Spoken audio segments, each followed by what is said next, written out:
కల్తీ లడ్డు అనేది స్పష్టంగా క్లియర్గా గత 5 సంవత్సరాల క్రితం జగన్మోహన్ రెడ్డి పరిపాలనలో లడ్డు తిన్న వాళ్ళందరికీ కూడా తెలుసు. భక్తుల యొక్క మనోభావాలు దెబ్బతిన్నాయి. నేను కూడా తిన్నా. గతంలో లడ్డు తిన్నప్పుడు ఉన్నటువంటి ఫీలింగు మన గత 5 సంవత్సరాల్లో తిన్న ఫీలింగు చాలా తేడా ఉంది.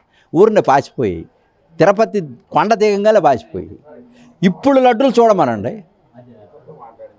దాన్ని బట్టి అసలు మీరే బేరు చేసుకోండి. ఇంక నేను చెప్పాల్సిన పని లేదు.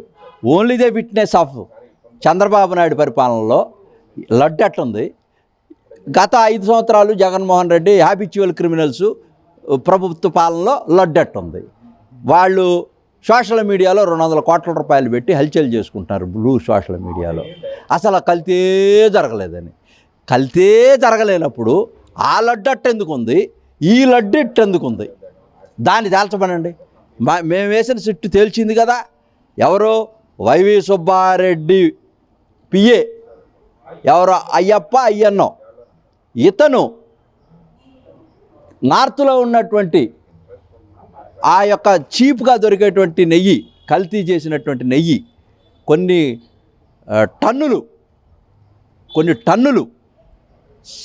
నెయ్యి తీసుకొచ్చి కల్తీ చేసి దాంట్లో వేసేటువంటి ఇంగ్రీడియంట్స్ అన్నీ కూడా చాలా చీప్గా నాసిరకంగా కొని కోటాను కోట్ల రూపాయలు వెనకేసుకున్నటువంటి వైవి సుబ్బారెడ్డి వాళ్ళ పిఏ స్పష్టంగా వాళ్ళు దొరికిపోయారు.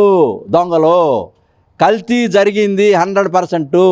భక్తుల యొక్క మనోభావాలు దెబ్బతిన్నాయి. అసలు నువ్వు అధికారంలోంచి పోవటానికి గల కారణం ఏంటో తెలుసా? వెంకటేశ్వర స్వామి యొక్క ఆగ్రహం, భక్తుల యొక్క మనోభావాలు దెబ్బతిన్నాయి కాబట్టే నీకు శాపం.